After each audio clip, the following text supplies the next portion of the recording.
Saudara penyidik Subdit Jatanras Direktorat Reserse Kriminal Umum Polda Metro Jaya menggelar rekonstruksi kasus dugaan pembunuhan Dante, putra artis Tamara Tiasmara. Rekonstruksi kasus dugaan pembunuhan Dante digelar di luar lokasi terpisah. Adegan di rumah Tamara Tiasmara dan juga rumah tersangka dilakukan di Polda Metro Jaya untuk efisiensi waktu.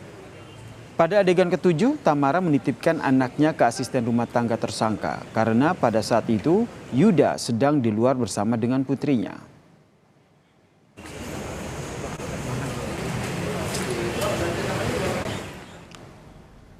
Total saudara ada 115 adegan di dua lokasi rekonstruksi pembunuhan Dante. Polisi bahkan kini mengusut dugaan pembunuhan berencana dalam kasus kematian Dante.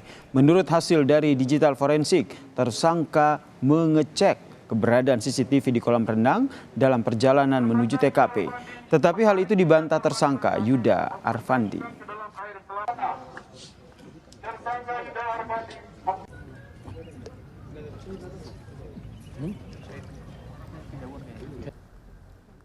Ada satu adegan di mana tersangka ini tidak mengakui bahwa telah mengakses CCTV ya, melalui browsing di internet untuk mengecek di lokasi apakah ada CCTV atau tidak. Pada adegan ke-13 yaitu pada jam 15.11 tersangka YA membrowsing dan mengakses CCTV kolam renang Palem dengan menggunakan handphonenya. Ini berdasarkan keterangan dari ataupun hasil pemeriksaan daripada analis digital. Ini sebagai bahan nantinya untuk kita mempertimbangkan dalam penerapan pasal, khususnya dalam penerapan pasal 340 ataupun pembunuhan berencana.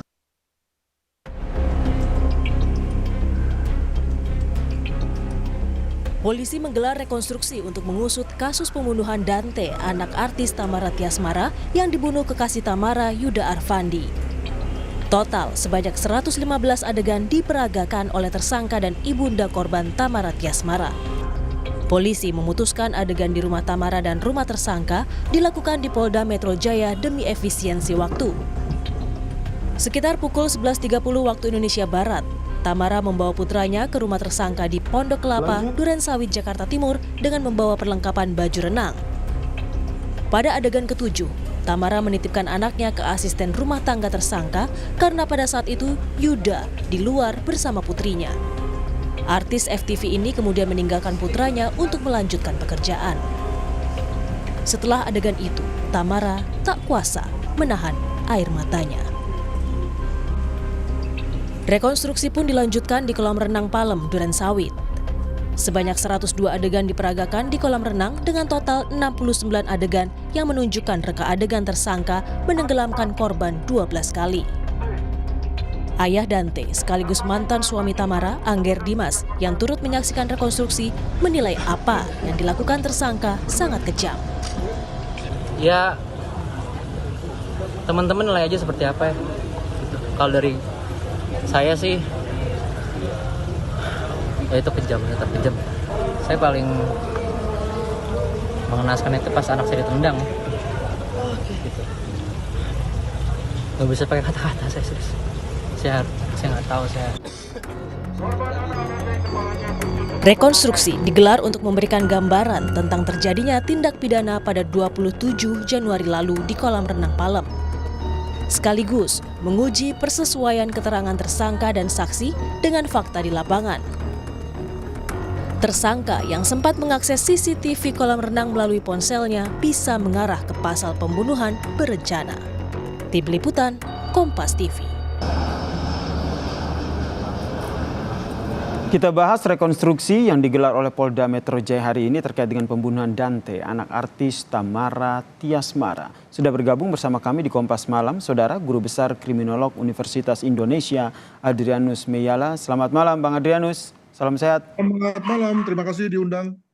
Terima kasih kembali. Ini kalau kita lihat di Dirkrimum Polda Metro Jaya ini tadi menyebut bahwa tersangka menyangkal gitu, ada pengecekan CCTV di kolam renang sebelum ia tiba di lokasi. Padahal menurut hasil analisis dari digital forensik ini tersangka mengakses melalui ponselnya. Bagaimana Anda membaca ini sehingga ada dugaan adanya pembunuhan berencana dalam kasus kematian Dante ini? Setahu saya pada hal yang lain itu juga tersangka menunjukkan sikap tidak kooperatif ya, berbelit begitu. Saat di mana yang bersangkutan itu terlihat dari CCTV menenggelamkan anak sampai 12 kali. Ya, yang bersangkutan masih tetap bersikukuh, ini menurut versi polisi ya, bahwa itu adalah bagian dari caranya melatih berenang. Jadi kalau pada saat yang sudah jelas-jelas kasat mata saja yang bersangkutan itu terlihat masih menyangkal, maka tentu menjadi bisa diterima juga kalau kemudian pada hal-hal yang sebelumnya tersangka tetap berada pada konteks juga menyangkal, begitu. Oke, berarti ini bisa jadi pertimbangan polisi juga ya untuk menetapkan pasal pembunuhan berencana? Saya kira soal pengakuan tersangka nggak penting ya, karena kan sebetulnya pengakuan tersangka adalah satu dari 5 hal yang bisa kemudian dipakai oleh kepolisian dalam rangka memberkas perkara hingga ke penuntutan. Ya memang bagusnya ketika sudah jelas-jelas ya telanjang dan kasat mata, maka tentu bagusnya si tersangka itu kemudian mengakui. Tapi kalaupun tidak, maka sebetulnya kan ada hal-hal lain yang bisa dipakai untuk memperberat tersangka dari segi sangkaan. Dan jangan lupa bahwa ketidakmauan yang bersangkutan untuk kooperatif itu kan juga nanti kemudian dapat dinilai oleh hakim ya sebagai sesuatu yang memberatkan tersangka sendiri pada saat diperiksa di pengadilan, begitu. Oke, kalau dilihat dari kasus ini sudah dilakukan rekonstruksi begitu, nanti ke depannya apa yang menurut Anda yang akan digali oleh pihak kepolisian? Sebetulnya rekonstruksi ini sendiri sebetulnya menggali ya hal-hal yang diperkirakan tidak ditemukan pada waktu wawancara.